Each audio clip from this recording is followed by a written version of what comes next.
Benvenuti o bentornati ragazzi, oggi parliamo un po' dei gouache acrilici e del perché il nostro rapporto è ed è sempre stato problematico. Siccome sto vedendo dei lavori fantastici fatti con questo medium, ho voluto di nuovo impegnarmi e dargli una nuova chance. Ho gli Acrylic gouache da 1 anno o più ormai e sono quasi come nuovi. L'ultima volta che li ho utilizzati seriamente è stato qui e il lavoro finale lo adoro, ma Dio il suo svolgimento, io non ho mai lottato così tanto per nessun altro medium che ho usato. Primo problema, perdere i contorni. Questo è il disegno di partenza che ho fatto con Procreate. In tutti i video che ho visto gli artisti dicono di trovarsi meglio cominciando con strati più diluiti. E così ho fatto. Ora, non so se si tratti della carta marca carta o della diluizione sbagliata, ma in ogni caso è stato un incubo. Infatti in questo video integrale mi vedrete dipingere con un colore e poi ripensarci ripassandolo con un altro. Perché odio questo medium? Si dice che puoi odiare soltanto qualcosa che hai molto amato. Adesso, io non ho ancora fatto in tempo ad iniziare ad amarlo, ma di sicuro mi piace tantissimo l'effetto grafico che dà. Il mio odio nasce dalla mia difficoltà nel saper gestire questo medium. Iniziamo dicendo che non mi è mai piaciuta la sua consistenza. Mai. Dal tubetto è troppo appiccicoso e non si riesce a lavorarlo perché non scorre. Lo devi diluire un po', ma diluendo a volte risulta troppo trasparente. E qua mi ci metto io, perché lo trovo proprio difficile da inquadrare. Ci tengo a dire che io tutti questi problemi col gouache tradizionale non li ho mai avuti e mi trovo da Dio. Infatti sono stata tentata più volte di fare dei tagli con l'altro. Poi mi sono detta, cioè non ha molto senso se io torno alla mia comfort zone, perché non romperò mai il ghiaccio con questo strumento.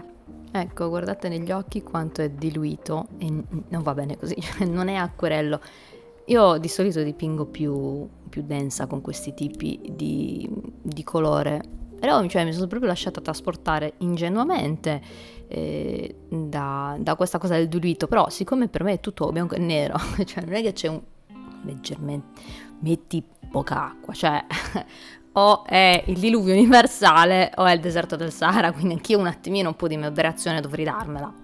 Qua ancora non avevo ben capito come sfumarlo, perché ho fatto già dei lavori così, il mio stile è più sfumato, più dettagliato, ma non stavo riuscendo a trovare la quadra, mescolare i colori, non ce la faccio.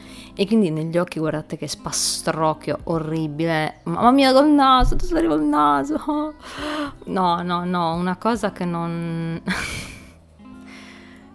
come me la spiego, già guardarla è un'atrocità. Per fortuna per qualche santo in paradiso sono riuscita a creare un lavoro finito decente. Comunque un consiglio, tu cose che vedrai consigli, tu lascia stare.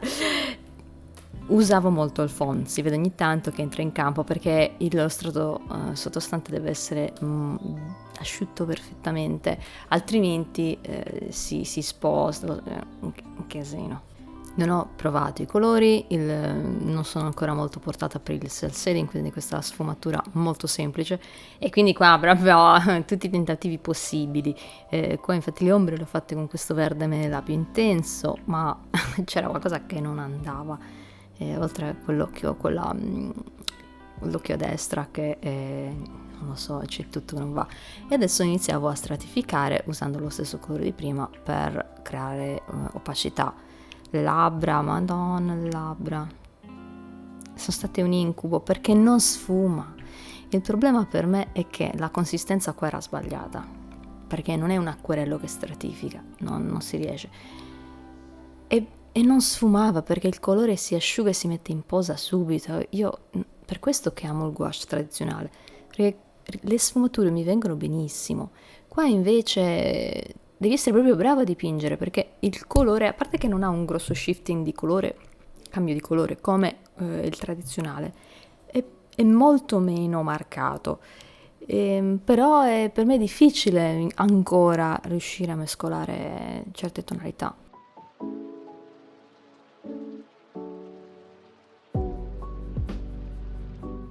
Finalmente capisco che la via giusta è quella del totally flat e quindi ripasso ancora tutto con il colore base della pelle e per fortuna ne avevo abbastanza. Un'altra cosa abbastanza difficile da sfumare è stata il naso che ho ripreso di nuovo perché quel colore era, non lo so, non mi piaceva. e quindi ho usato un neon più puro, l'ho mescolato un po' con questo verde, però era molto più carico di prima e quindi mi dava un contrasto migliore, ma anche lì cioè, ho fatto tantissima fatica perché non trovavo il neon giusto, era troppo carico.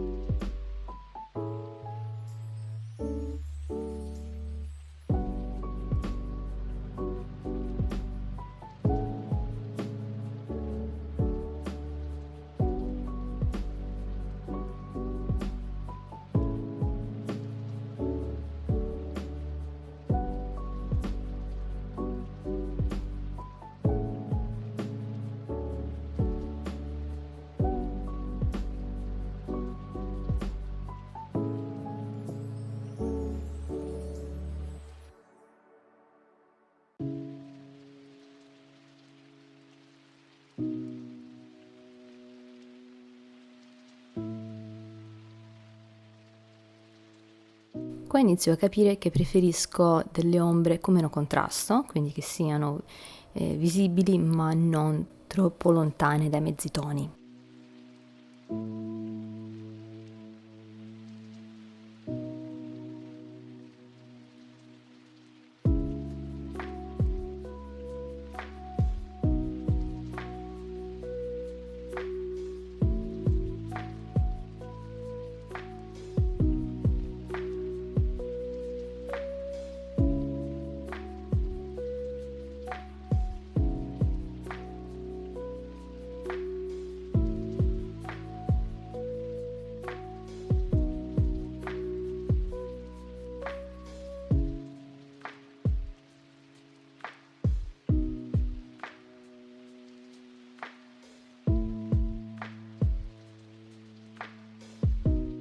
Veniamo alla seconda ragione per la quale non mi piace il gouache acrilico, ed è che si asciuga e non può più essere riattivato. Per me questa cosa mi crea un grande scompenso, abituata all'acquerello che è meraviglioso e al gouache, cioè abituata al gouache no, però lo uso abbastanza, l'ho sempre usato per fare i contorni dei miei personaggi, dei dipinti. E questa cosa che io lo posso riattivare quando voglio, oppure posso usare gli avanzi, per me è bellissima. E tutti questi problemi del fatto che si riattiva lo strato sotto, ma non è che non è mai stato frustrante da strapparmi i capelli da testa come con questo. Cioè io qua a un certo punto ho iniziato a diventare isterica. E io sono stata anche un po' spavalda con questo tipo di medium, perché comunque ho raggiunto un buon livello con gli acquerelli, ma non mi sono resa conto che è difficile. E io con l'olio non ho avuto tutta sta difficoltà, ho fatto dei quadri anche piuttosto belli con sto acrila. Gouache non lo so, l'ho proprio odiato, cioè con i dipinti a olio era qualcosa tipo che sì, è una cosa nuova, però non era frustrante.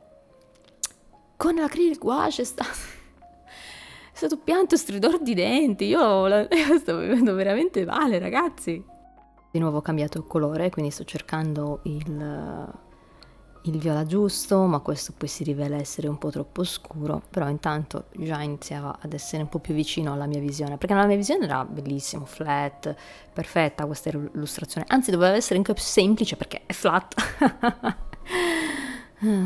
Veniamo dunque al problema che insorge quando purtroppo questo colore si asciuga e non è più riattivabile, che non miscelo abbastanza colore, quindi con i capelli sarà subito visibile, anzi forse tra poco, perché non ho fatto abbastanza colore e quindi è difficilissimo poi ricrearlo con l'acrilico gouache. Con gli altri mezzi riesco ad avvicinarmi.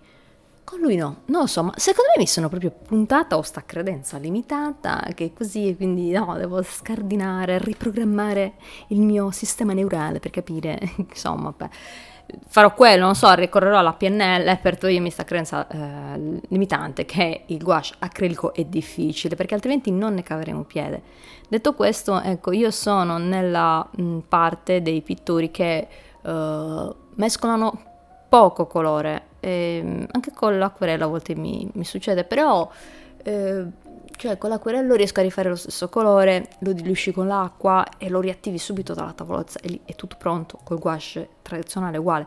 Con questo devo prendere il tubetto, metterlo un po' nella palette, cioè non mi piace nemmeno il suo approccio e non posso metterlo su una paletta tenuta a stagna perché comunque anche lì si asciugano i colori se non ci stai appresso e non è una cosa che tratti tutti i giorni, perché anche il gouache mio, alcuni si sono proprio seccati, ce la faccio a buttare anche questo colore, cioè no.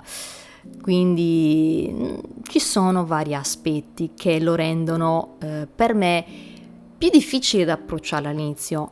Mi arrenderò? No! Cioè, l'avrò pagato 70-80 euro perché io poi uso gli Holbein e col cavolo che questa roba non verrà strizzata fino al midollo, cioè non vincono loro. Però mi darà mattana, questo è sicuro. E questa cosa per me è abbastanza problematica e quindi sto cercando di andare oltre al fatto che ho paura di sprecare colore e che sia troppo. Ce l'ho anche col gouache tradizionale, però lì lo lasci nella palette e comunque sono colori che riutilizzo nella stragrande maggioranza dei casi. Con loro ho una Stay Wet palette che ho fatto a casa e quindi il colore comunque si mantiene e lo posso conservare per un po', soprattutto se dipingo regolarmente. Per il resto devo veramente mettermi in testa che quando si dipinge, stai dipingendo, lo stai facendo in maniera professionale e seria. Quindi devo un attimino mettermi in testa che sì, i materiali sono preziosi, ma non tanto da doverli centellinare nemmeno fossero fatti di oro zecchino. E questa cosa mi crea, ecco guardate, questo è proprio quello di cui parlo, il colore sotto, quello, il viola desaturato più chiaro, era poco, infatti si vede insomma la superficie sottostante. Poi invece questo è un problema che è mio, non c'entra, poverino, il gouache acrilico. Io ho grossi problemi a vedere le asimmetrie, molto spesso io faccio gli occhi un po' spostati, guardate quello a destra è più piccolo. Con l'acquerello che cosa succede? Con l'acquerello io vedo sempre la traccia sottostante che poi copro con i contorni stile digitale. Quindi questa è una cosa che non so perché, ho proprio difficoltà con le asimmetrie, faccio tanta fatica a vederle e ci metto un po'. Qua mi sono di nuovo stancata dei capelli perché erano osceni, ho fatto coprire tutto, ho coperto tutto col colore più scuro. E anche qua ho iniziato a vedere un minimo di speranza perché veramente, ero veramente molto demoralizzata. Io poche volte sono stata demoralizzata e frustrata come quando ogni volta che ho dipinto. Infatti quando ascoltate i miei video, sono sempre entusiasta, ben predisposta con gli acquerelli, ma con questo, mamma mia. Quindi dicevo, il mio problema sono con le asimmetrie, non le vedo. L'ho vista oggi, dopo un po' che mi sono scostata, ed è per questo che anche io consiglio di lasciare il dipinto per un po' e ritornarci più tardi. Il punto è che non è sempre possibile questa cosa, e poi non è che durato tantissimo questa sessione, quindi volevo un attimino sbrigarmi. E anche se questo medium è molto facile da correggere, non è nelle mie corde e quindi per me non è naturale coprire quella parte e ridisegnarla. L'ho fatto parzialmente nel video precedente, anche qua c'era il dotto lacrimale più basso, l'avete visto prima e l'ho corretto, ma non mi viene naturale e quindi piuttosto lo lascio così. Le sopracciglia non ne parliamo. Allora, per me le sopracciglia sono sempre stati un problema da dipingere, non so perché. È una cosa che tu dici, sono due linee che non riesco a fare. Infatti qua proprio è stata una struggle che non sto qua a dire, oscene, ma ce le teniamo così, non lo so, però questa difficoltà, questa ce l'ho con tutti i medium, non posso dare la colpa a nessuno a riguardo di ciò.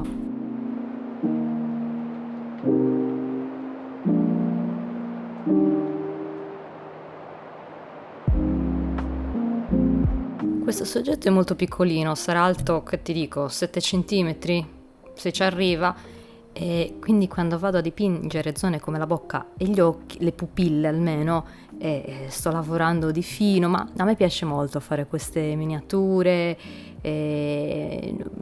mi piace tanto.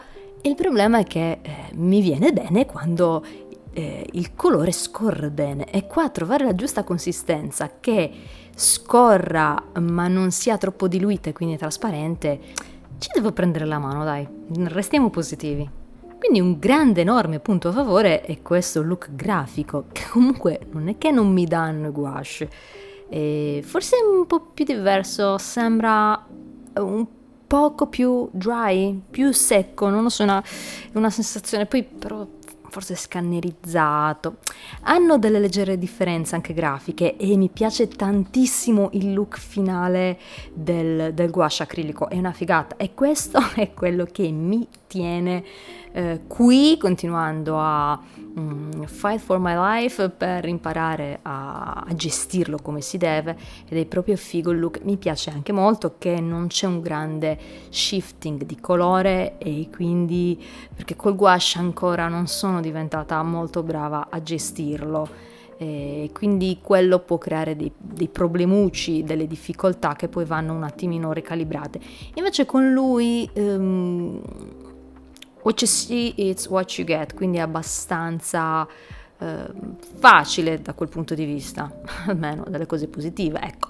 Qui le cose iniziano ad andare in discesa, il dipinto mi sta piacendo, perché ho coperto molti degli errori, ce ne sono altri, l'occhio un po' mi disturba, ma ragazzi, sto imparando, e questo è, diciamo, il messaggio un po' finale del video, perché mancano pochi minuti. Questa è una nuova strada per me, è una strada nuova e non battuta, è piena di rami, di sassi in mezzo alla strada che ti fanno inciampare e rendono difficile il percorso, però è anche qualcosa di ignoto che ti porterà là dove non sei mai stato, quindi io comunque con coraggio e con entusiasmo io lo affronto. Certo, ci sarà la fase frustrante, e me la sono scampata con l'acquerello, con questa no, quindi vedi, c'è un karma per tutti. È normale non eccellere in qualcosa che non si conosce, e come vi dicevo io sono stata molto spavalda nel affidarmi troppo alle mie competenze con altri tipi di colore, e questo medium mi sta proprio insegnando a non ricercare la perfezione assoluta, perché comunque stiamo parlando, ragazzi, di un'illustrazione e non muore nessuno, e io sto imparando, è qualcosa di nuovo. Come posso pretendere da me qualcosa che ancora non ho padroneggiato? Io comunque ho fatto il meglio che potevo, e quindi celebro il successo e tutto quello che ho imparato da qualcosa che è stato difficile ma anche molto soddisfacente, perché poi il risultato finale mi piace un sacco. Difatti mi piacerebbe molto farne uno sticker, perché secondo me si presta tantissimo e sento che è uno stile che è qui per restare, è una cosa che io adoro, sto adorando tantissimo questo genere urban fantasy con questi Frankenstein alternativi, e quindi secondo me, non lo so, sono proprio entusiasta e vorrei farne appunto degli sticker da mettere nel mio shop, perché io li attaccherei ovunque. Quindi ormai siamo verso la fine, vi lascio con una canzone adatta al soggetto e scrivetemi nei commenti cosa ne pensate, se usate questo mezzo, se lo preferite ad esempio al gouache tradizionale, qual è la vostra strada, e magari che tipo di soggetti vi piacerebbe vedere sul canale. E vi lascio adesso. Ciao ciao!